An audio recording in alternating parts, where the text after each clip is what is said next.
Hi everyone, today I'm going to be talking about voicing, how to bring out any note you want from a chord or how to bring out melody notes from a more elaborate texture. Most importantly, I'm going to show you how to do this while maintaining physical freedom and healthy movement patterns. Like most of my technique strategies, this is about directing energy from the body to where we want it. So I'm going to be aligning the arm weight and movement of the arm so that it's focused effectively on bringing out the sounds we want from the piano. I'm going to start by showing this with a simple triad. It's basically a two-step process. First, I'm going to align with the note that I want to bring out, and then I'm going to coordinate the hand position and the timing. In this case, I want to bring out the G with my fifth finger, so I'm going to play that note alone with my arm. Make sure I feel a stable structure and a connection from my fingertip to the elbow. If this is a new idea for you, you can go to my channel and look up the video aligning the forearm unit for a more detailed explanation. So once I have that, I'm going to coordinate the rest of the chord. And for this, we need to remember that at the piano, the sound is made at the moment of attack. So whatever we're doing with weight and movement, it has to be present and affect what we're doing at the moment of attack. The best way I know to work on this is to play the entire chord together, but make everything except the note that's emphasized staccato, so like this. You can often end up with the main note sounding before the other ones, so you get sort of a discoordinated attack. To compensate for that, what you can do is add just a little bit of rotation toward the main note.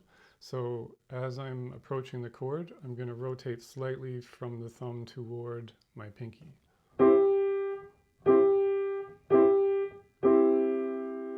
And then you can use the same movement while staying on all the notes. I'm going to explain more of the nuance involved with this while applying it to some musical examples. The first one I have here is Schumann's Nordic song, which is number 40 from the album for the young. It's a beautiful little piece that I think we can all learn a lot from.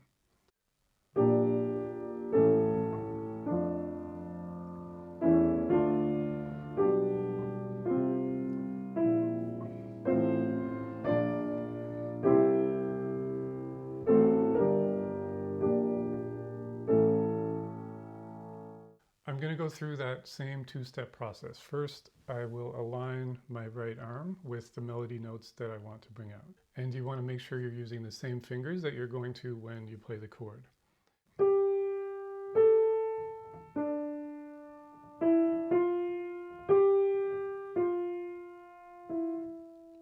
It can be helpful to play the melody notes a few times each, so just repeat them in a kind of steady rhythm as you go.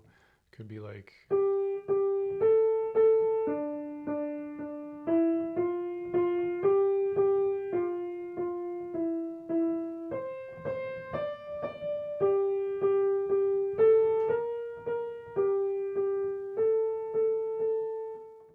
Now I'm going to go through the same phrase, but I'm going to play everything staccato that isn't melody.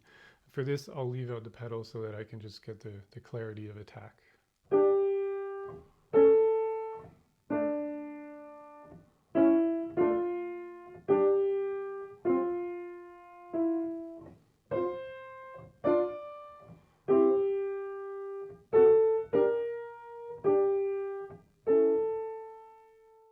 What this feels like in practice is that the arm is focused on the melody notes and the finger playing those melody notes feels firmer than the other ones.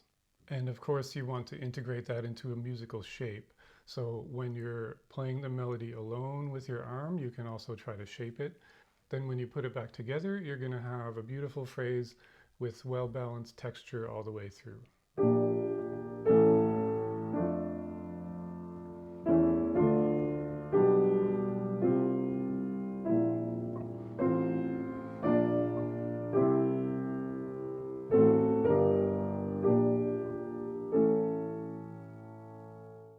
The next piece is a rare example of where you want to bring out the lower note of the right hand chords. This is Brahms' Intermezzo Opus 119 number 3.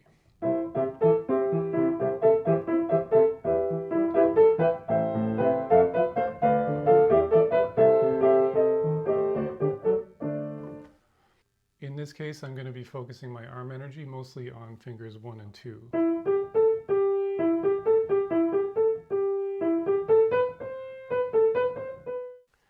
You can use the same practice technique of making the other notes of the chord staccato.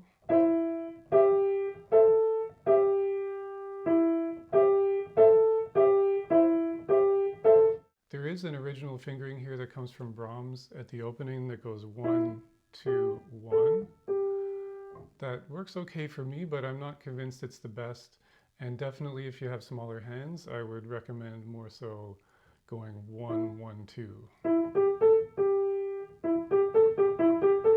And then that allows you to have more natural, more comfortable hand positions.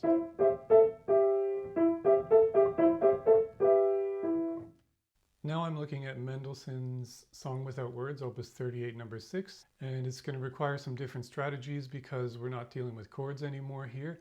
This is a melody moving through a more complicated texture.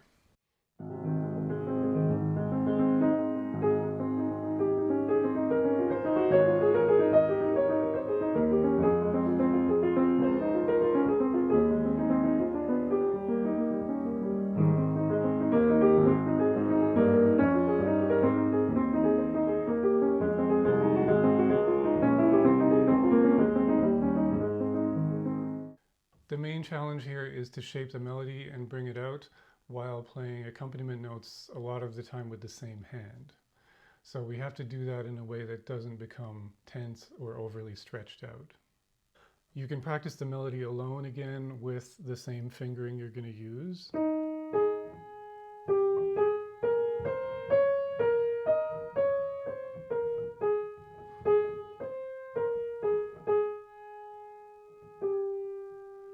Again, I'm balancing on each melody note in a way that allows my arm to feel supported and relaxed. Then what we have to do with these accompaniment notes is find a way of moving through them with small arm movements, even though we're connected to a melody note. So I'm going to be on finger 5 here at the beginning of measure 2, but I can still be on that note and move with the accompaniment.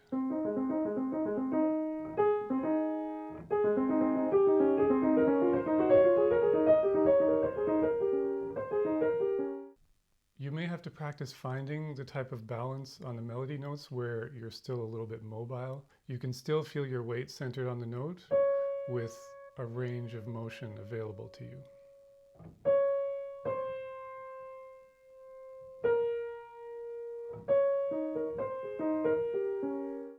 Controlling and balancing your sound is one of the major factors that separates professional playing from amateur. My goal is always to do that while maintaining healthy movement patterns and preventing injuries. And I hope some of these tips can help you to do the same. Thanks for watching. Let me know in the comments below if you have any questions or anything to add. Have a great day.